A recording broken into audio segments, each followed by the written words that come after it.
ನಮಸ್ಕಾರ ವೀಕ್ಷಕರೇ, 30 minutes 30 news ವಿಶೇಷ ಬುಲೆಟಿನ್ಗೆ ಸ್ವಾಗತ. ನಾನು ಸೌಮ್ಯ ಮಳಲಿ, ನನ್ನ ಜೊತೆ ಇದ್ದಾರೆ ನಾನು ನವಿತಾ ಜೈನ್. ಇಡೀ ದಿನ ನಡೆದಂತಹ ವಿದ್ಯಮಾನಗಳ ಪ್ರಮುಖ 30 ಸುದ್ದಿಯನ್ನ 30 ನಿಮಿಷದಲ್ಲಿ ಒಂದೊಂದಾಗಿ ನೋಡ್ತಾ ಹೋಗೋಣ. ಉಪಚುನಾವಣೆ ದೃಷ್ಟಿಯಲ್ಲಿ ಇಟ್ಕೊಂಡು ಬಿಜೆಪಿ ಮಾಸ್ಟರ್ ಪ್ಲಾನ್ ಮಾಡಿದೆ. ಬಿಜೆಪಿಗರು ರೆಬಲ್ ಆಗೋದನ್ನ ತಡೆಯಲು ಈ ಪ್ಲಾನ್ ತಯಾರಾಗಿದೆ. ಬೈ ಎಲೆಕ್ಷನ್ ಕ್ಷೇತ್ರಗಳ ಆಕಾಂಕ್ಷಿಗಳಿಗೆ ನಿಗಮ ಮಂಡಳಿಗಳಲ್ಲಿ ಸ್ಥಾನ ನೀಡಿದೆ. 8 ನಿಗಮ ಮಂಡಳಿಗಳಿಗೆ ಅಧ್ಯಕ್ಷರ ನೇಮಕ ಆಗಿದೆ. ಹೊಸಕೋಟೆಯ ಶರತ್ ಬಚ್ಚೇಗೌಡ ಸೇರಿದಂತೆ 8 ಜನರಿಗೆ ಅಧ್ಯಕ್ಷ ಪಟ್ಟ ನೀಡಲಾಗಿದೆ. ಹೊಸಕೋಟೆ ಬಿಜೆಪಿ ಟಿಕೆಟ್ ಆಕಾಂಕ್ಷಿ ಶರತ್ ಬಚ್ಚೇಗೌಡರಿಗೆ ಗೃಹ ಮಂಡಳಿ ಅಧ್ಯಕ್ಷ ಸ್ಥಾನ, ಅಶೋಕ್ ಪೂಜಾರಿಗೆ ಗಡಿ ಅಭಿವೃದ್ಧಿ ಪ್ರಾಧಿಕಾರ, ಹಿರೇಕೆರೂರು ಬಿಜೆಪಿ ಟಿಕೆಟ್ ಆಕಾಂಕ್ಷಿ ಯುಬಿ ಬಣಕಾರ್ಗೆ ಕೃಷಿ ಉತ್ಪನ್ನ ಮತ್ತು ಸಂಸ್ಕರಣಾ ನಿಗಮದ ಅಧ್ಯಕ್ಷ ಪಟ್ಟ, ಮಾಜಿ ಶಾಸಕ ನಂದೀಶ್ ರೆಡ್ಡಿಗೆ ಬಿಎಂಟಿಸಿ ಉಪಾಧ್ಯಕ್ಷ ಸ್ಥಾನ, ಹೊಸಪೇಟೆಯ ಗವಿಯಪ್ಪಗೆ ಸಣ್ಣ ಕೈಗಾರಿಕೆ ಅಭಿವೃದ್ಧಿ ನಿಗಮ, ಕಾಗವಾಡದಲ್ಲಿ ರಾಜುಕಾಗೆ ಅಚ್ಚುಕಟ್ಟು ಪ್ರದೇಶಾಭಿವೃದ್ಧಿ ಮತ್ತು ಮಲಪ್ರಭಾ ಘಟಪ್ರಭಾ ಯೋಜನೆ, ಮಸ್ಕಿಯ ಬಸನಗೌಡ ತುರುವಿಹಾಳ್ಗೆ ಕಾಡಾ ಅಧ್ಯಕ್ಷ ಪಟ್ಟ, ಉತ್ತರ ಕನ್ನಡದ ವಿಎಸ್ ಪಾಟೀಲ್ಗೆ ಎನ್ಡಬ್ಲ್ಯೂಕೆಆರ್ಟಿಸಿ ಅಧ್ಯಕ್ಷ ಸ್ಥಾನ ನೀಡಲಾಗಿದೆ.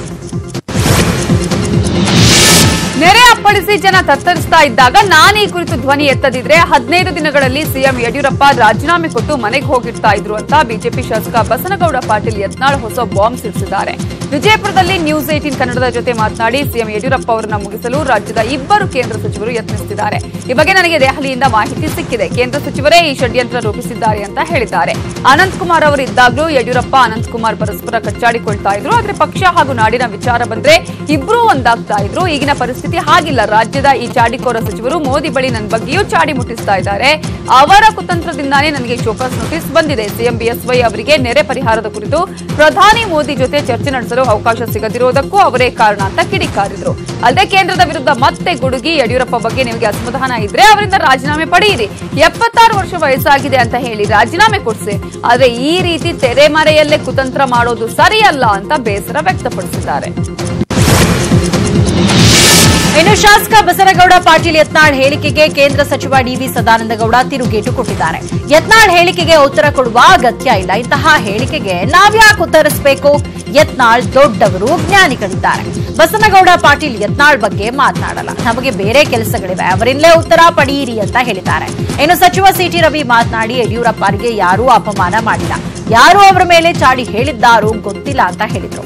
ಇನ್ನು ಮಾಜಿ ಸಿಎಂ ಎಚ್ಡಿ ಕುಮಾರಸ್ವಾಮಿ ಮಾತಾಡಿ ಯತ್ನಾಳ್ ಹೇಳೋ ರೀತಿ ಬಿಜೆಪಿಯಲ್ಲಿದ್ರೆ ಮಧ್ಯಂತರ ಚುನಾವಣೆಗೆ ಹೋಗೋದು ಸೂಕ್ತ, ಬಿಎಸ್ವೈ ಬಂದ ನಂತರ ಏನೂ ಕೆಲಸ ಆಗ್ತಾ ಇಲ್ಲ ಅಂತ ಕಿಡಿಕಾರಿದ್ರು. ನಾಳೆಯಿಂದ 3 ದಿನಗಳ ಕಾಲ ವಿಧಾನಮಂಡಲ ಅಧಿವೇಶನ ನಡೆಯಲಿದೆ. ಬಿಜೆಪಿ ಸರ್ಕಾರವನ್ನ ಇಕ್ಕಟ್ಟಿಗೆ ಸಿಲುಕಿಸಲು ಪ್ರತಿಪಕ್ಷಗಳು ರಣತಂತ್ರ ರೂಪಿಸಿವೆ. ಬಜೆಟ್ ಕುರಿತು ಚರ್ಚೆ ಮಾಡಲು ಸರ್ಕಾರ ನಿರ್ಧರಿಸಿದೆ. ಆದರೆ ಪ್ರವಾಹ ಪರಿಹಾರ ವಿಳಂಬ, ವರ್ಗಾವಣೆ, ಡಿಕೆ ಶಿವಕುಮಾರ್ ಪ್ರಕರಣದ ಬಗ್ಗೆ ಚರ್ಚಿಸಿ ಸರ್ಕಾರವನ್ನ ಇಕ್ಕಟ್ಟಿಗೆ ಸಿಲುಕಿಸಲು ಪ್ರತಿಪಕ್ಷದವರು ತಂತ್ರ ರೂಪಿಸಿದ್ದಾರೆ ಎನ್ನಲಾಗಿದೆ. ನೆರೆ ಪ್ರವಾಹ ಪರಿಹಾರ ಕಾರ್ಯದಲ್ಲಿ ರಾಜ್ಯ ಮತ್ತು ಕೇಂದ್ರ ಸರ್ಕಾರ ನಿರ್ಲಕ್ಷ್ಯ ತೋರಿರುವ ವಿಷಯಕ್ಕೆ ಸಂಬಂಧಪಟ್ಟಂತೆ ನಾಳೆ ಸರ್ಕಾರದ ವಿರುದ್ಧ ಜೆಡಿಎಸ್ ಬೃಹತ್ ಪ್ರತಿಭಟನೆ ನಡೆಸಲು ಸಿದ್ಧತೆ ನಡೆಸಿದೆ. ಜೆಡಿಎಸ್ ವರಿಷ್ಠ ಎಚ್ಡಿ ದೇವೇಗೌಡ ನೇತೃತ್ವದಲ್ಲಿ ಬೆಂಗಳೂರಿನ ಮೌರ್ಯ ಸರ್ಕಲ್ನ ಗಾಂಧಿ ಪ್ರತಿಮೆಯಿಂದ ಫ್ರೀಡಂ ಪಾರ್ಕ್ವರೆಗೆ ಪ್ರತಿಭಟನೆಗೆ ನಿರ್ಧರಿಸಲಾಗಿದೆ ಎನ್ನಲಾಗುತ್ತಿದೆ. ನಾಳೆಯಿಂದ ಮೊದಲ ಚಳಿಗಾಲದ ಅಧಿವೇಶನ ನಡೆಯಲಿದೆ. ಅಧಿವೇಶನ ಆರಂಭಕ್ಕೂ ಮುನ್ನವೇ ಪ್ರತಿಪಕ್ಷ ನಾಯಕ ಯಾರು ಎಂಬುದನ್ನ ಅಧಿಕೃತ ವಿರೋಧ ಪಕ್ಷ ಘೋಷಿಸಬೇಕು. ಆದರೆ ಇವರಿಗೆ ಕಾಂಗ್ರೆಸ್ ಹೈಕಮಾಂಡ್ ಪ್ರತಿಪಕ್ಷ ನಾಯಕ ಯಾರು ಅನ್ನೋದನ್ನ ಘೋಷಣೆ ಮಾಡದೇ ಇರುವುದು ಕೈ ಪಕ್ಷದೊಳಗೆ 10 ಗೊಂದಲಕ್ಕೆ ಕಾರಣ ಆಗಿದೆ. ಪ್ರತಿಪಕ್ಷ ನಾಯಕ ಸ್ಥಾನಕ್ಕೆ ಯಾರನ್ನ ಆಯ್ಕೆ ಮಾಡಬೇಕು ಎಂಬುದು ಪ್ರಸ್ತುತ ಕಾಂಗ್ರೆಸ್ನಲ್ಲಿ $1 ಮಿಲಿಯನ್ ಪ್ರಶ್ನೆಯಾಗಿದೆ. ಇಂದು ರಾತ್ರಿಯೊಳಗೆ ವಿಪಕ್ಷ ಸ್ಥಾನದ ಘೋಷಣೆ ಆಗುತ್ತೆ ಅಂತ ಹೇಳಲಾಗ್ತಾ ಇದೆ. ದೇಶದ ಪವಿತ್ರ ಆರ್ಥಿಕತೆಗಾಗಿ ಹಿರಿಯ ರಂಗಕರ್ಮಿ ಹೆಗ್ಗೋಡು ಪ್ರಸನ್ನ ಉಪವಾಸ ಸತ್ಯಾಗ್ರಹ ನಡೆಸಿ ಅಸ್ವಸ್ಥರಾಗಿದ್ದಾರೆ. ಅಕ್ಟೋಬರ್ 6ರಂದು ಬೆಂಗಳೂರಿನ ವಲ್ಲಭ ನಿಕೇತನದಲ್ಲಿ ಪ್ರಸನ್ನ ಉಪವಾಸ ಆರಂಭಿಸಿದ್ದಾರೆ. ಪ್ರಸನ್ನ ಆರೋಗ್ಯ ವಿಚಾರಿಸಲು ಮಾಜಿ ಪ್ರಧಾನಿ ಎಚ್ಡಿ ದೇವೇಗೌಡ, ಮಾಜಿ ಸಿಎಂ ಸಿದ್ದರಾಮಯ್ಯ, ಸಚಿವ ಸುರೇಶ್ ಕುಮಾರ್ ಆಗಮಿಸಿದ್ರು. ಇವರೇ ದೇವೇಗೌಡ ಹಾಗೂ ಸಿದ್ದರಾಮಯ್ಯ ಮುಖಾಮುಖಿಯಾದರು. ದೇವೇಗೌಡರನ್ನ ಮಾತನಾಡಿಸದೆ ಸಿದ್ದರಾಮಯ್ಯ ಅವರು ನೇರವಾಗಿ ಪ್ರಸನ್ನ ಅವರ ಆರೋಗ್ಯ ವಿಚಾರಿಸಿದ್ರು. ಭೇಟಿ ಮುಗಿಯುವವರೆಗೂ ಉಭಯ ನಾಯಕರು ಮುಖ ಗಂಟ ಹಾಕಿಕೊಂಡಿದ್ರು. ವಿಧಾನಸಭೆ ಅಧಿವೇಶನಕ್ಕೆ ಖಾಸಗಿ ಮಾಧ್ಯಮಗಳ ಕ್ಯಾಮೆರಾಗಳಿಗೆ ನಿರ್ಬಂಧ ಹೇರಲಾಗಿದೆ. ಅಧಿವೇಶನದ ವೇಳೆ ಮಾಧ್ಯಮಗಳು ಚಿತ್ರೀಕರಣ ಮಾಡದಂತೆ ಸ್ಪೀಕರ್ ವಿಶ್ವೇಶ್ವರ ಹೆಗಡೆ ಕಾಗೇರಿ ನಿರ್ಬಂಧ ಹೇರಿ ಆದೇಶ ಹೊರಡಿಸಿದ್ದಾರೆ. ಆದರೆ ಮಾಧ್ಯಮ ಪ್ರತಿನಿಧಿಗಳು ಕಲಾಪವನ್ನು ವರದಿ ಮಾಡಲು ಅವಕಾಶ ನೀಡಲಾಗಿದೆ. ಕಲಾಪದ ದೃಶ್ಯಾವಳಿಗಳನ್ನು ಸರ್ಕಾರಿ ಚಾನೆಲ್ ಚಂದನದ ಮೂಲಕ ಪಡೆದುಕೊಳ್ಳಲು ಅವಕಾಶ ಕಲ್ಪಿಸಲಾಗಿದೆ. ವಿಧಾನಸಭೆ ಅಧಿವೇಶನಕ್ಕೆ ಮಾಧ್ಯಮಗಳಿಗೆ ಕಡಿವಾಣ ಸಂಬಂಧ ಕಾಂಗ್ರೆಸ್ ಜೆಡಿಎಸ್ ನಾಯಕರು ವಿರೋಧ ವ್ಯಕ್ತಪಡಿಸಿದ್ದಾರೆ. ಬೆಂಗಳೂರಲ್ಲಿ ಮಾತನಾಡಿದ ಜೆಡಿಎಸ್ ವರಿಷ್ಠ ಎಚ್.ಡಿ. ದೇವೇಗೌಡ, ಇದು ಬಿಜೆಪಿಯ ಡೆಮಾಕ್ರಸಿಯ ಮೂಲ ಮಂತ್ರ, ಏನ್ ಮಾಡೋದು ಹೇಳಿ ಅಂತ ವ್ಯಂಗ್ಯವಾಡಿದ್ರು. ಮಾಜಿ ಸಿಎಂ ಕುಮಾರಸ್ವಾಮಿ ಬೆಂಗಳೂರಲ್ಲಿ ಮಾತಾಡಿ, ಇದು ಬಿಜೆಪಿಯ ಅತ್ಯಂತ ತಪ್ಪು ನಿರ್ಧಾರ, ತಮ್ಮ ಬಣ್ಣ ಬಯಲಾಗುತ್ತೆ ಅಂತ ಮಾಧ್ಯಮಗಳಿಗೆ ನಿರ್ಬಂಧ ಹೇರಲಾಗಿದೆ. ಆದ್ರೆ ಮಾಧ್ಯಮಗಳಿಗೆ ನಿರ್ಬಂಧ ಹೇರದಂತೆ ನಾಳೆ ಸದನದಲ್ಲೇ ಸ್ಪೀಕರ್ಗೆ ಮನವಿ ಸಲ್ಲಿಸ್ತೀನಿ ಅಂತ ಹೇಳಿದ್ರು. ಇನ್ನು ಮಾಜಿ ಸಿಎಂ ಸಿದ್ದರಾಮಯ್ಯ ಪ್ರತಿಕ್ರಿಯಿಸಿ, ಅದ್ಯಾಕೆ ಹಾಗೆ ಮಾಡಿದ್ದಾರೋ ಗೊತ್ತಿಲ್ಲ, ನಾವ್ ಯಾವತ್ತೂ ಹಾಗೆ ಮಾಡಿಲ್ಲ, ಚರ್ಚೆಗಳು ಪಾರದರ್ಶಕವಾಗಿರಬೇಕು, ಅಧಿವೇಶನದ ಚರ್ಚೆ ಜನರಿಗೆ ತಿಳಿಬೇಕು, ಬಿಜೆಪಿಯವರಿಗೆ ಏನೋ ಭಯ ಇರಬೇಕು ಅಂತ ಹೇಳಿದರು. ಜಾರಿ ನಿರ್ದೇಶನಾಲಯದ ಸುಳಿಯಲ್ಲಿ ಮಾಜಿ ಸಚಿವ ಕೆಎನ್ ರಾಜಣ್ಣ ಸಿಲುಕಿದ್ದಾರೆ. ಇಡಿ ಸಮನ್ಸ್ ನೀಡಿದ ಹಿನ್ನೆಲೆಯಲ್ಲಿ ಇಂದು ದೆಹಲಿಯ ಇಡಿ ಕಚೇರಿಯಲ್ಲಿ ರಾಜಣ್ಣ ವಿಚಾರಣೆ ನಡೀತಾ ಇದೆ. ಅಪೆಕ್ಸ್ ಬ್ಯಾಂಕ್ ಅಧ್ಯಕ್ಷರಾಗಿದ್ದ ಕೆಎನ್ ರಾಜಣ್ಣ ಶಾಸಕಿ ಲಕ್ಷ್ಮೀ ಹೆಬ್ಬಾಳ್ಕರ್ ಒಡೆತನದ ಕಂಪನಿಗೆ ಸಾಲ ನೀಡಿದ್ದಾರೆ. ಅಪೆಕ್ಸ್ ವಿವಿಧ ಸಹಕಾರಿ ಬ್ಯಾಂಕ್ಗಳಿಂದ 300 ಕೋಟಿ ರೂಪಾಯಿ ಸಾಲ ನೀಡಿದ್ದಾರೆ. ಹರ್ಷ ಶುಗರ್ಸ್ಗೆ ಸಾಲ ನೀಡಿರುವ ಬಗ್ಗೆ ವಿಚಾರಣೆ ನಡೀತಾ ಇದೆ. ಯಾವ ಆಧಾರದ ಮೇಲೆ ಸಾಲ ನೀಡಲಾಯಿತು, ಯಾವ ಕಾರಣಗಳಿಗಾಗಿ ಸಾಲ ನೀಡಲಾಯಿತು, ಸಾಲ ನೀಡಲು ಗ್ಯಾರಂಟಿ ಪಡೆಯಲಾಗಿದೆಯಾ, ಹೀಗೆ ಹಲವು ಆಯಾಮಗಳಿಂದ ಇಡಿ ಅಧಿಕಾರಿಗಳು ರಾಜಣ್ಣ ಅವರ ವಿಚಾರಣೆ ನಡೆಸ್ತಾ ಇದ್ದಾರೆ. ಇನ್ನು ಡಿಕೆಶಿ ವಿಚಾರಕ್ಕೆ ಸಂಬಂಧಪಟ್ಟ ಹಾಗೆ ಸಂಸದ ಡಿಕೆ ಸುರೇಶ್ ವಿಚಾರಣೆ ಕೂಡ ನಡೀತಾ ಇದೆ. ಒಂದೇ ದಿನ ಇಡಿ ಕಚೇರಿಯಲ್ಲಿ ಡಿಕೆ ಸುರೇಶ್, ಕೆಎನ್ ರಾಜಣ್ಣ, ಸುನೀಲ್ ಶರ್ಮಾ ಅವರ ವಿಚಾರಣೆ ನಡೀತಾ ಇದೆ. ಮಂಡ್ಯ ಸಂಸದೆ ಸುಮಲತಾ ಅಂಬರೀಶ್ ಬಿಜೆಪಿ ಸೇರಲಿದ್ದಾರೆ ಅನ್ನುವ ಕೂಗು ಜೋರಾಗಿ ಕೇಳಿಬರುತ್ತಿದೆ. ಇದಕ್ಕೆ ಪುಷ್ಟಿ ಅನ್ನುವಂತೆ ಇವತ್ತು ಬಿಜೆಪಿ ನಾಯಕರ ಜೊತೆ ಸಂಸದೆ ಸುಮಲತಾ ಸಭೆ ನಡೆಸಿದ್ರು. ಮಂಡ್ಯ ಬಿಜೆಪಿ ಜಿಲ್ಲಾ ಕಚೇರಿಯಲ್ಲಿ ನಡೆದ ಕೋರ್ ಕಮಿಟಿ ಸಭೆಯಲ್ಲಿ ಸುಮಲತಾ ಭಾಗವಹಿಸಿದ್ರು. ಈ ಬಗ್ಗೆ ಪ್ರತಿಕ್ರಿಯೆ ಕೊಟ್ಟ ಸುಮಲತಾ, ನಾನು ಬಿಜೆಪಿ ಪಕ್ಷ ಸೇರೋದಾದ್ರೆ ಎಲ್ರಿಗೂ ಹೇಳಿ ಪಕ್ಷಕ್ಕೆ ಅಧಿಕೃತವಾಗಿ ಸೇರ್ತೀನಿ ಅಂದ್ರು. ಈ ಮೊದಲೇ 4-5 ಬಾರಿ ಸಭೆಗೆ ಪ್ರಯತ್ನಿಸಿದ್ದೆ, ಆದರೆ ಕಾರಣಾಂತರದಿಂದ ಸಾಧ್ಯ ಆಗಲಿಲ್ಲ. ಕಳೆದ ಲೋಕಸಭಾ ಚುನಾವಣೆಯಲ್ಲಿ ನನ್ನ ಪರವಾಗಿ ಬಿಜೆಪಿ ಕೆಲಸ ಮಾಡಿದೆ, ಆ ಕಾರಣದಿಂದ ನಾನು ಅವರಿಗೆ ಕೃತಜ್ಞತೆ ಹೇಳೋದಕ್ಕೆ ಬಯಸಿದ್ದೆ, ಅದಕ್ಕಾಗಿ ಇವತ್ತು ಇಲ್ಲಿಗೆ ಬಂದಿದ್ದೇನೆ ಅಂದ್ರು. ದಸರಾ ಸಂಭ್ರಮವನ್ನ ಯಶಸ್ವಿಯಾಗಿ ನಿರ್ವಹಿಸಿದ ಬಳಿಕ ಮೈಸೂರು ಜಿಲ್ಲಾ ಉಸ್ತುವಾರಿ ಸಚಿವ ಸೋಮಣ್ಣ, ಸಂಸದ ಪ್ರತಾಪ್ ಸಿಂಹ ಜಂಟಿ ಪತ್ರಿಕಾಗೋಷ್ಠಿ ನಡೆಸಿದರು. ಈ ವೇಳೆ ಸಚಿವ ವಿ ಸೋಮಣ್ಣ ಬಾಂಬ್ ಸಿಡಿಸಿದ್ದಾರೆ. ದಸರಾ ಆಚರಣೆ ಸಂದರ್ಭದಲ್ಲಿ ಸಿದ್ದರಾಮಯ್ಯಗೆ 2-3 ಬಾರಿ ಕರೆ ಮಾಡಿ ಸಲಹೆ ಪಡೆದಿದೆ. ಆ ವೇಳೆ ಅವರು ಪ್ರತಾಪ್ ಸಿಂಹ ತುಂಬಾ ಬುದ್ಧಿವಂತ, ಆತನ ಜೊತೆ ಹುಷಾರಾಗಿರು, ಆತನನ್ನ ಸುಲಭವಾಗಿ ನಂಬೇಡ ಅಂತ ಸಲಹೆ ನೀಡಿದ್ರು ಅಂತ ಹೇಳಿದ್ದಾರೆ. ಚಾಮರಾಜನಗರದಲ್ಲಿ ಇಬ್ಬರನ್ನ ಬಲಿ ಪಡೆದ ಹುಲಿಗಾಗಿ ಆಪರೇಷನ್ ನಡೀತಾ ಇದೆ. 48 ಗಂಟೆಯಲ್ಲಿ ಹುಲಿ ಸಿಗದಿದ್ರೆ ಗುಂಡಿಟ್ಟು ಕೊಲ್ಲಲು ನಿರ್ಧರಿಸಲಾಗಿದೆ.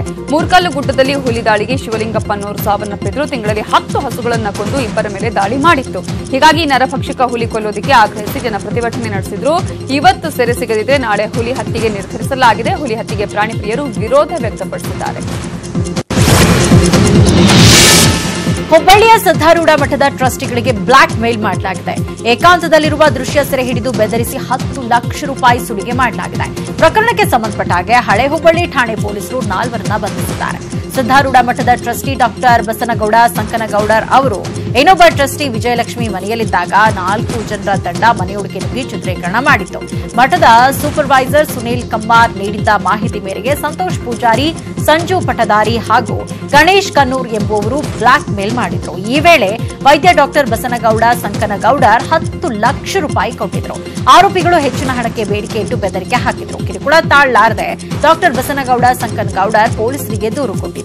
ಕಾರ್ಯಾಚರಣೆಗೆ ಇಳಿದ ಪೊಲೀಸರು 4 ಆರೋಪಿಗಳನ್ನ ಬಂಧಿಸಿ ಜೈಲಿಗಟ್ಟಿದ್ದಾರೆ. ಚಿಕ್ಕಮಗಳೂರು ಜಿಲ್ಲೆ ಕಡೂರು ತಾಲೂಕಿನ ಬೀರೂರಿನ ಸರಸ್ವತಿಪುರಂನಲ್ಲಿ ನೆಲೆಸಿರುವ ಇತಿಹಾಸ ಪ್ರಸಿದ್ಧ ಶ್ರೀ ಮೈಲಾರಲಿಂಗಸ್ವಾಮಿಯ ಕಾರ್ಣಿಕ ಇವತ್ತು ಮುಂಜಾನೆ ಸಂಪನ್ನಗೊಂಡಿದೆ.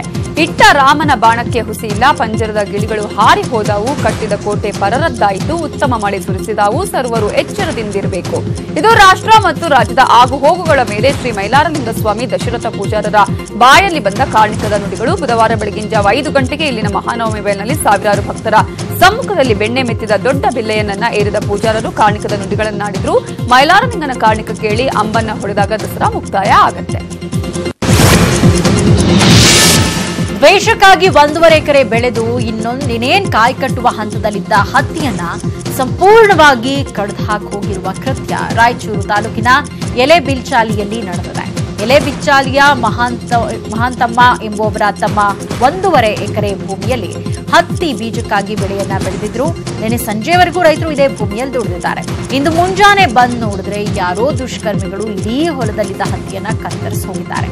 ಹತ್ತಿಯನ್ನ ಕತ್ತರಿಸಿದ್ರಿಂದ ಈ ವರ್ಷದ ಸಂಪೂರ್ಣ ಬೆಳೆ ಹಾನಿಯಾದಂತಾಗಿದೆ. ಬೆಳೆ ಕಳೆದುಕೊಂಡು ಹೊಲದ ಮಾಲೀಕರು ಈಗ ಕಣ್ಣೀರು ಹಾಕ್ತಾ ಇದ್ದಾರೆ. ಮಹಿಳೆ ಮೇಲೆ ಗುಂಡು ಹಾರಿಸಿ ಹತ್ಯೆಗೆ ಪ್ರಯತ್ನ ಮಾಡಿರುವ ಘಟನೆ ಮಂಡ್ಯ ಜಿಲ್ಲೆ ಮಳವಳ್ಳಿ ತಾಲೂಕಿನ ಹೊಸದೊಡ್ಡಿಯಲ್ಲಿ ನಡೆದಿದೆ. ಹೊಸದೊಡ್ಡಿ ಗ್ರಾಮದ ರವಿ ಅನ್ನುವಾತ ರಾಜಮ್ಮ ಎಂಬಾಕೆ ಮೇಲೆ ಗುಂಡು ಹಾರಿಸಿದ್ದಾನೆ. ಈ ವೇಳೆ ಗಂಭೀರವಾಗಿ ಗಾಯಗೊಂಡ ಮಹಿಳೆಯನ್ನ ಬೆಂಗಳೂರಿನ ಆಸ್ಪತ್ರೆಗೆ ದಾಖಲಿಸಲಾಗಿದೆ. ಸ್ಥಳಕ್ಕೆ ಮಂಡ್ಯ ಎಸ್ಪಿ ಪರಶುರಾಮ್ ಭೇಟಿ ಕೊಟ್ಟು ಪರಿಶೀಲನೆ ನಡೆಸಿದ್ರು. ಬಂದೂಕಿನಿಂದ ಗುಂಡು ಹಾರಿಸಿ ಮಹಿಳೆಯ ಹತ್ಯೆಗೆ ಯತ್ನಿಸಿದ ಆರೋಪಿ ರವಿಯನ್ನ ಬಂಧಿಸಲಾಗಿದೆ.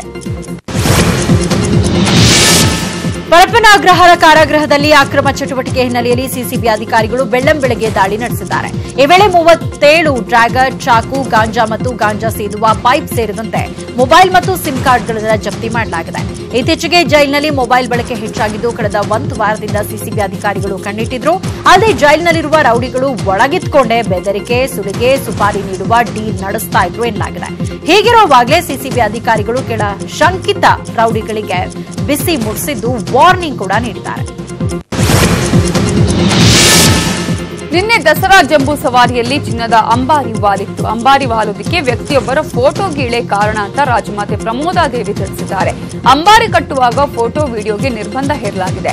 ಆದರೂ ಕೆಲವರು ಅಂಬಾರಿ ಕಟ್ಟುವಾಗ ಫೋಟೋ ತೆಗೆಯೋದಕ್ಕೆ ಹೋಗಿದ್ದಾರೆ. ಫೋಟೋ ತೆಗೆಯುವಾಗ ಫೋಟೋ ಫ್ಲಾಶ್ಗೆ ಅರ್ಜುನ ಬೆಚ್ಚಿ ಬಿದ್ದಿದ್ದಾನೆ. ಈ ವೇಳೆ ಕಟ್ಟಿದ ಅಂಬಾರಿ ಸೈಡಿಗೆ ವಾಲಿದೆ. ಇದನ್ನು ಗಮನಿಸ್ತಾ ಇದ್ದ ರಾಜಮಾತೆ ಪ್ರಮೋದಾದೇವಿ ಅಂಬಾರಿ ವಾಲಿರೋದಾಗಿ ಕೈಸನ್ನೆ ಮಾಡಿ ಹೇಳಿದ್ದಾರೆ. ಮತ್ತೆ ಮೊದಲಿನಿಂದ ಕಟ್ಟಲು ಸಾಧ್ಯ ಆಗದ ಹಿನ್ನೆಲೆಯಲ್ಲಿ ಅದೇ ರೀತಿ ಹಗ್ಗದ ಸಹಾಯದಿಂದ ಮೆರವಣಿಗೆ ಪೂರ್ಣಗೊಳಿಸಿದ್ದಾರೆ. ಇನ್ನು ಫೋಟೋ ಕ್ಲಿಕ್ಕಿಸ್ತಾ ಇದ್ದವರ ಮೇಲೆ ಮಾವುತ ಕೂಡ ಸಿಟ್ಟಾಗಿದ್ದ. ಅರ್ಜುನ ಬೆಚ್ಚಿದ ಬಳಿಕ ಆಕ್ರೋಶಗೊಂಡಿದ್ದ ಮಾವುತ ವಿನು ಏನಾದರೂ ಸಮಸ್ಯೆ ಆದ್ರೆ ನಾನು ಹೊಣೆಯಲ್ಲ ಅಂತ ಕಿಡಿಕಾರಿದ್ದ. ಪ್ರೀತ್ಸೆ ಅಂತ ಪಾಗಲ್ ಪೊಲೀಸ್ ಪೇದೆಯೊಬ್ಬ ಯುವತಿ ಹಿಂದೆ ಬಿದ್ದಿರೋ ಘಟನೆ ಬೆಂಗಳೂರಿನ ಅಶೋಕನಗರದಲ್ಲಿ ನಡೆದಿದೆ. ಸಂತೋಷ್ ಪಾಗಲ್ ಪ್ರೇಮಿ. ವಿವೇಕ್ ನಗರದಲ್ಲಿ ಪೇದೆಯಾಗಿರೋ ಸಂತೋಷ್ ಅಲ್ಲೇ ಕೆಲಸ ಮಾಡ್ತಾ ಇದ್ದ ಯುವತಿ ಹಿಂದೆ ಬಿದ್ದಿದ್ದ. ಹೇಗೆ ಮಮತಾ ಪೇದೆ ಮತ್ತು ಸಂತೋಷ್ ಇಬ್ರು ಪ್ರೀತಿ ಮಾಡ್ತಾ ಇದ್ರು. ದಿನ ಕಳೆದಂತೆ ಇಬ್ಬರ ನಡುವೆ ಭಿನ್ನಾಭಿಪ್ರಾಯ ಬೇರೆ ಆಗಿತ್ತು. ಆದ್ರೆ ಇತ್ತೀಚೆಗೆ ಮತ್ತೆ ಮಹಿಳಾ ಪೇದೆ ನಿವಾಸದ ಬಳಿ ಹೋಗಿ ಈತ ಗಲಾಟೆ ಮಾಡಿದ್ದು ಯುವತಿ ಅಶೋಕ್ ನಗರ ಠಾಣೆಗೆ ದೂರನ್ನ ನೀಡಿದ್ದಾರೆ. ಶೇಂಗಾ ಬೀಜ ಪಡೆಯಲು ಬಂದ ರೈತರಿಗೆ ಪೊಲೀಸರು ಕಪಾಳ ಮೋಕ್ಷ ಮಾಡಿರುವ ಘಟನೆ ಯಾದಗಿರಿ ನಗರದ ರೈತ ಸಂಪರ್ಕ ಕೇಂದ್ರದಲ್ಲಿ ನಡೆದಿದೆ. ಶೇಂಗಾ ಬಿತ್ತನೆ ಬೀಜ ಪಡೆಯುವುದಕ್ಕೆ ಬೆಳಗ್ಗೆಯಿಂದಾನೇ ರೈತ ಸಂಪರ್ಕ ಕೇಂದ್ರದ ಬಳಿ ರೈತರು ಮುಗಿಬಿದ್ದಿದ್ರು. ಸಮರ್ಪಕ ಬಿತ್ತನೆ ಬೀಜ ಸಿಗದಕ್ಕೆ ನೂರಾರು ರೈತರು, ಮಹಿಳೆಯರಿಂದ ನೂಕುನುಗ್ಗಲು ಉಂಟಾಗಿತ್ತು. ಈ ವೇಳೆ ರೈತರನ್ನ ನಿಯಂತ್ರಿಸುವುದಕ್ಕೆ ಪೊಲೀಸರು ಹರಸಾಹಸ ಪಟ್ಟರು. ಆದರೆ ನೂಕುನುಗ್ಗಲು ಜಾಸ್ತಿ ಆಗಿದ್ದರಿಂದ ಪೊಲೀಸರು ತಾಳ್ಮೆ ಕಳೆದುಕೊಂಡು ಕಪಾಳ ಮೋಕ್ಷ ಮಾಡಿದ್ರು. ಪಂಜಾಬ್ನಲ್ಲಿ ಮತ್ತೆ ಪಾಕಿಸ್ತಾನ ಮೂಲದ 2 ಡ್ರೋನ್ಗಳು ಹಾರಾಟ ನಡೆಸಿರುವ ಆತಂಕಕಾರಿ ಬೆಳವಣಿಗೆ ವರದಿಯಾಗಿದೆ. ಪಂಜಾಬ್ನ ಫಿರೋಜ್ಪುರ ಜಿಲ್ಲೆಯ ಹುಸೇನಿವಾಲಾ ಗಡಿಯ ಮೂಲಕ ಡ್ರೋನ್ ಭಾರತ ಪ್ರವೇಶಿಸುತ್ತಾ ಇರುವುದನ್ನು ಸೋಮವಾರ ತಡರಾತ್ರಿ ಪತ್ತೆ ಹಚ್ಚಲಾಗಿದ್ದು ಪೊಲೀಸರು ಶೋಧ ಕಾರ್ಯಾಚರಣೆಯನ್ನು ಆರಂಭ ಮಾಡಿದ್ದಾರೆ. ಫಿರೋಜ್ಪುರ ಹುಸೇನಿವಾಲಾ ಪೋಸ್ಟ್ನಲ್ಲಿರುವ ಬಿಎಸ್ಎಫ್ ಸಿಬ್ಬಂದಿ ಪಾಕಿಸ್ತಾನದ ಕಡೆಯಿಂದ ಭಾರತೀಯ ಭೂ ಪ್ರದೇಶಕ್ಕೆ ಪ್ರವೇಶಿಸುವ ಡ್ರೋನ್ ಅನ್ನು ಗುರುತಿಸಿದ್ದಾರೆ. ಈ ಕುರಿತು ಬಿಎಸ್ಎಫ್ ಪಂಜಾಬ್ ಪೊಲೀಸರಿಗೆ ಎಚ್ಚರಿಸಿದೆ. ಪೊಲೀಸರು ಶೋಧ ಕಾರ್ಯ ಪ್ರಾರಂಭಿಸಿದ್ದು ತನಿಖೆಯನ್ನ ಮಾಡುತ್ತಿದ್ದಾರೆ. ಡ್ರೋನ್ ಹಾರಾಟದ ನಂತರ ಗಡಿಯಲ್ಲಿನ ಭದ್ರತೆಯನ್ನ ಹೆಚ್ಚಿಸಲಾಗಿದೆ.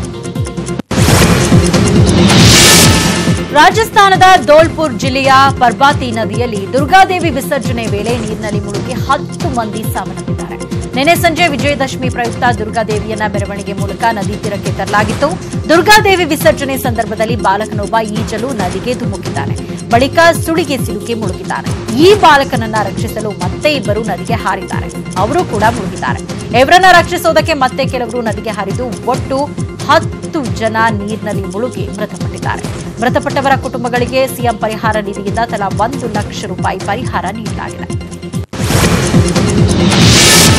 ವಿಶ್ವ ಬ್ಯಾಡ್ಮಿಂಟನ್ ಚಾಂಪಿಯನ್ ಪಿವಿ ಸಿಂಧುಗೆ ಕೇರಳ ಒಲಿಂಪಿಕ್ ಅಸೋಸಿಯೇಷನ್ ಸನ್ಮಾನ ಮಾಡಿದೆ. ಈ ಸಂದರ್ಭದಲ್ಲಿ ಮಾತನಾಡಿದ ಸಿಂಧು ಕೇರಳವನ್ನ ಹಾಡಿ ಹೊಗಳಿದ್ರು. ಇದೊಂದು ಸುಂದರ ಸ್ಥಳ. ಇಲ್ಲಿ ಚಿಕ್ಕವಳಿದ್ದಾಗ ಅನೇಕ ಸಾರಿ ಬಂದಿದ್ದೀನಿ. ಇಲ್ಲಿಯ ಜನ ಕೂಡ ಅಷ್ಟೇ ತುಂಬಾ ಒಳ್ಳೆಯವರು ಅಂತ ಹೇಳಿದ್ರು. ಬೆಳಗ್ಗೆ ಪದ್ಮನಾಭ ಸ್ವಾಮಿ ದೇವಸ್ಥಾನಕ್ಕೆ ಭೇಟಿ ಕೊಟ್ಟು ದೇವರ ಆಶೀರ್ವಾದ ಪಡೆದೆ ಅಂತ ತಿಳಿಸಿದ್ರು. ಭಾರತದಂತಹ ದೇಶದಲ್ಲಿ ಕ್ರೀಡೆ ಬಹುಮುಖ್ಯ ಸ್ಥಾನ ಪಡೆದಿದೆ. ಅನೇಕ ಜನ ಕ್ರೀಡೆಯನ್ನೇ ಒಂದು ವೃತ್ತಿಯನ್ನಾಗಿ ತೆಗೆದುಕೊಂಡಿದ್ದಾರೆ ಅಂತ ಹೇಳಿದ್ರು. ಪ್ರಸ್ತುತ 2020 ಟೋಕಿಯೋ ಒಲಿಂಪಿಕ್ ಮೇಲೆ ಗಮನ ಹರಿಸಿ ಹಾರ್ಡ್ ವರ್ಕ್ ಮಾಡ್ತಿದ್ದೀನಿ ಅಂತ ಪತ್ರಕರ್ತರ ಪ್ರಶ್ನೆಗೆ ಉತ್ತರಿಸಿದ್ರು. ಇನ್ನು ಮೊನ್ನೆ ವಿಶ್ವವಿಖ್ಯಾತ ಮೈಸೂರು ದಸರಾದಲ್ಲೂ ಪಿವಿ ಸಿಂಧು ಭಾಗವಹಿಸಿ ಯುವ ದಸರಾ ಕಾರ್ಯಕ್ರಮವನ್ನು ಉದ್ಘಾಟಿಸಿದ್ರು. ಅರಣ್ಯ ಇಲಾಖೆ ಅಧಿಕಾರಿಗಳು ಇಟ್ಟಿದ್ದ ಬೋನಿಗೆ 6 ತಿಂಗಳ ಗಂಡು ಚಿರತೆ ಬಿದ್ದ ಘಟನೆ ಮಂಡ್ಯದ ಮದ್ದೂರು ತಾಲೂಕಿನ ಅರಸನ ಬೆಟ್ಟದ ಅರಣ್ಯದಲ್ಲಿ ನಡೆದಿದೆ. ಇತ್ತೀಚೆಗೆ ಸುತ್ತಮುತ್ತಲ ಗ್ರಾಮಗಳಿಗೆ ಚಿರತೆ ನುಗ್ಗಿ ಉಪಟಳ ನೀಡ್ತಾ ಇತ್ತು. ಗ್ರಾಮಸ್ಥರು ಒತ್ತಾಯ ಮಾಡದ ಹಿನ್ನೆಲೆಯಲ್ಲಿ ಚಿರತೆ ಸೆರೆಗೆ ಬೋನ್ ಇಡಲಾಗಿತ್ತು. ಕಡೆಗೂ ಬೋನ್ಗೆ ಚಿರತೆ ಬಿದ್ದಿರುವುದರಿಂದ ಸುತ್ತಮುತ್ತಲ ಗ್ರಾಮಸ್ಥರು ನಿಟ್ಟುಸಿರು ಬಿಡುವಂತಾಗಿದೆ. ಸೆರೆ ಸಿಕ್ಕ ಚಿರತೆಯನ್ನ ಮಲೆ ಮಹದೇಶ್ವರ ಅರಣ್ಯಕ್ಕೆ ಬಿಡಲು ಅರಣ್ಯ ಇಲಾಖೆ ಅಧಿಕಾರಿಗಳು ಚಿಂತನೆ ನಡೆಸಿದ್ದು ಸ್ಥಳಕ್ಕೆ ಬಂದು ವಾಹನ ಮೂಲಕ ಬೋನಿನ ಸಮೇತ ಚಿರತೆ ರವಾನೆ ಮಾಡಿದ್ದಾರೆ. ರಾಶಿಯ ಮೇಲೆ ಚೌಡೇಶ್ವರಿ ದೇವಿಯ ಉತ್ಸವ ಮೂರ್ತಿ ಕೊಂಡೊಯ್ಯುವ ಮೂಲಕ ಭಕ್ತಾದಿಗಳು ಭಕ್ತಿಯ ಪರಾಕಾಷ್ಠೆ ಮೆರೆದಿದ್ದಾರೆ. ತುಮಕೂರು ಜಿಲ್ಲೆ ತಿಪಟೂರು ತಾಲೂಕಿನ ಶ್ರೀ ಕ್ಷೇತ್ರ ದಸರಿಘಟ್ಟ ದೇವಿಯ ಆಸ್ಥಾನದಲ್ಲಿ ಈ ವಿಶಿಷ್ಟ ಸಂಪ್ರದಾಯ ನಡೆದಿದೆ. ದಸರಾ ಹಬ್ಬದ ಪ್ರಯುಕ್ತ ನಡೆದ ಉತ್ಸವದಲ್ಲಿ ಸುಮಾರು 8 ರಿಂದ 9 ಅಡಿ ಎತ್ತರದಷ್ಟು ಹಾಸಿದ ಕಾರೆ ಮುಳ್ಳಿನ ಮೇಲೆ ದೇವಿಯ ಉತ್ಸವ ಮೂರ್ತಿ ಹೊತ್ತು ನಿರತ ಭಕ್ತರು ಸಾಗಿದ್ದಾರೆ. 5-6 ಬಾರಿ ಮುಳ್ಳಿನ ರಾಶಿ ಮೇಲೆ ಪ್ರದಕ್ಷಿಣೆ ಹಾಕಿದ್ದಾರೆ. ಕೇವಲ ಉತ್ಸವ ಮೂರ್ತಿ ಅಷ್ಟೇ ಅಲ್ಲದೆ ಹರಕೆ ಹೊತ್ತ 100 ಭಕ್ತರು ಮುಳ್ಳಿನ ರಾಶಿ ಮೇಲೆ ನಡೆದು ಹರಕೆಯನ್ನ ತೀರಿಸಿದ್ದಾರೆ. ರಾಬರ್ಟ್ ಚಿತ್ರದಲ್ಲಿ ಚಾಲೆಂಜಿಂಗ್ ಸ್ಟಾರ್ ದರ್ಶನ್ಗೆ ನಾಯಕಿಯಾಗಿರುವ ಆಶಾ ಭಟ್ ಟ್ವಿಟರ್ ಮತ್ತು ಇನ್ಸ್ಟಾಗ್ರಾಮ್ ಅಕೌಂಟ್ಗಳು ಹ್ಯಾಕ್ ಆಗಿವೆ. ನಿನ್ನೆ ಬೆಳಗ್ಗೆ ಇಬ್ರಾಹಿಂ ಆನ್ಲೈನ್ ಹ್ಯಾಕ್ಡ್ ಅಂತ ಸೂಪರ್ ನ್ಯಾಷನಲ್ ಸುಂದರಿ ಆಶಾ ಭಟ್ ಟ್ವಿಟರ್ ಅಕೌಂಟ್ನಿಂದ ಟ್ವೀಟ್ ಮಾಡಲಾಗಿತ್ತು. ಈ ಕುರಿತು ಟ್ವೀಟ್ ಮೂಲಕ ಸ್ಪಷ್ಟನೆ ಕೊಟ್ಟಿರುವ ಆಶಾ, ಟರ್ಕಿಶ್ ಹ್ಯಾಕರ್ ಗುಂಪೊಂದು ನನ್ನ ಟ್ವಿಟರ್ ಮತ್ತು ಇನ್ಸ್ಟಾಗ್ರಾಮ್ ಅಕೌಂಟ್ಗಳನ್ನು ಹ್ಯಾಕ್ ಮಾಡಿದೆ. ಅದೃಷ್ಟವಶಾತ್ ಟ್ವಿಟರ್ ಪ್ರೊಫೈಲ್ ಅನ್ನ ರಿಕವರ್ ಮಾಡಿಕೊಂಡಿದ್ದೇವೆ. ಇನ್ಸ್ಟಾಗ್ರಾಮ್ ರಿಕವರಿ ಕೆಲಸಗಳು ನಡೀತಾ ಇದೆ ಅಂತ ಸ್ಪಷ್ಟನೆ ಕೊಟ್ಟಿದ್ದಾರೆ. ಭದ್ರಾವತಿ ಮೂಲದ ಆಶಾ ಭಟ್ ಜಂಗ್ಲಿ ಸಿನಿಮಾ ಮೂಲಕ ಬಾಲಿವುಡ್ಗೆ ಡೆಬ್ಯೂ ಮಾಡಿದ್ರು. ಈಗ ರಾಬರ್ಟ್ ಮುಖೇನ ಕನ್ನಡಕ್ಕೂ ಡೆಬ್ಯೂ ಮಾಡಿದ್ದಾರೆ. ಅಭಿನಯ ಚಕ್ರವರ್ತಿ ಕಿಚ್ಚ ಸುದೀಪ್ ಅವರ ನಟನೆಯ ಪೈಲ್ವಾನ್ ಚಿತ್ರದ ಮೂಲಕ ಸ್ಯಾಂಡಲ್ವುಡ್ಗೆ ಎಂಟ್ರಿ ಕೊಟ್ಟ ನಟಿ ಆಕಾಂಕ್ಷಾ ಸಿಂಗ್ ಅವರ ಲಿಪ್ ಲಾಕ್ ಫೋಟೋವೊಂದು ವೈರಲ್ ಆಗ್ತಾ ಇದೆ. ಮುಂಬೈ ಬೆಳಗ್ಗೆ ಆಕಾಂಕ್ಷಾ ಸಿಂಗ್ ತಮ್ಮ ಪತಿ ಕುನಾಲ್ ಸೇನ್ ಜೊತೆ ಮಾಲ್ಡೀವ್ಸ್ನಲ್ಲಿ ರಜಾ ದಿನಗಳನ್ನು ಕಳೀತಾ ಇದ್ದಾರೆ. ಪತಿಗೆ ಮುತ್ತಿಗ್ತಾ ಇರುವ ಫೋಟೋಗಳನ್ನು ತಮ್ಮ ಇನ್ಸ್ಟಾಗ್ರಾಂನಲ್ಲಿ ಹಂಚಿಕೊಂಡಿದ್ದಾರೆ. ಈ ಫೋಟೋ ಸಾಮಾಜಿಕ ಜಾಲತಾಣದಲ್ಲಿ ವೈರಲ್ ಆಗಿದೆ. ಸಾಕಷ್ಟು ಪ್ರಮುಖ ಸುದ್ದಿಗಳನ್ನ ನೋಡಿದ್ವಿ. ಅದರಲ್ಲೂ ಕೂಡ ಈಗಾಗಲೇ ಸಾಕಷ್ಟು ಹ್ಯಾಕರ್ಸ್ಗಳು ಎಷ್ಟೇ ಪ್ರಯತ್ನಗಳನ್ನ ಮಾಡಿದ್ರು ಕೂಡ ಯಾವ್ದು ಸೋಷಿಯಲ್ ಮೀಡಿಯಾಗಳನ್ನ ಹ್ಯಾಕ್ ಮಾಡುವಂತದ್ದು ಬಹಳ ಜೋರಾಗಿ ನಡೀತಾ ಇದೆ. ಎಷ್ಟೇ ಕೆಲವೊಂದ್ ಕಡೆ ಈಗಾಗಲೇ ಹೇಳ್ತಾರೆ ಪೊಲೀಸ್ ಕಂಪ್ಲೇಂಟ್ ಕೊಟ್ಟರು ಕೂಡ ಸಾಕಷ್ಟು ಪ್ರಯೋಜನ ಆಗ್ತಾ ಇಲ್ಲ ಅಂತ ಹೇಳಿ. ಸೊ ಇಂತಹ ಸಂದರ್ಭದಲ್ಲಿ ಹ್ಯಾಕರ್ಗಳನ್ನ ಹಿಡಿಯುವಂತಹ ಪ್ರಯತ್ನ ಯಾವ ರೀತಿಯಾಗಿ ಸಾಗುತ್ತೆ ಅನ್ನೋದನ್ನು ಕೂಡ ನೋಡ್ಬೇಕಾಗುತ್ತೆ. ಸೊ ಸೋಷಿಯಲ್ ಮೀಡಿಯಾ ಬಳಸೋರು ಸ್ವಲ್ಪ ಜಾಗೃತಿಯಾಗಿರ್ಬೇಕು. ಸೊ ಇದಿಷ್ಟು ಈಗಿನ ಪ್ರಮುಖ ಸುದ್ದಿಗಳು. ನೋಡ್ತಾ ಇರಿ ನ್ಯೂಸ್ 18 ಕನ್ನಡ. ಜಾಲ ನಮ್ಮದು, ಬಲ ನಿಮ್ಮದು.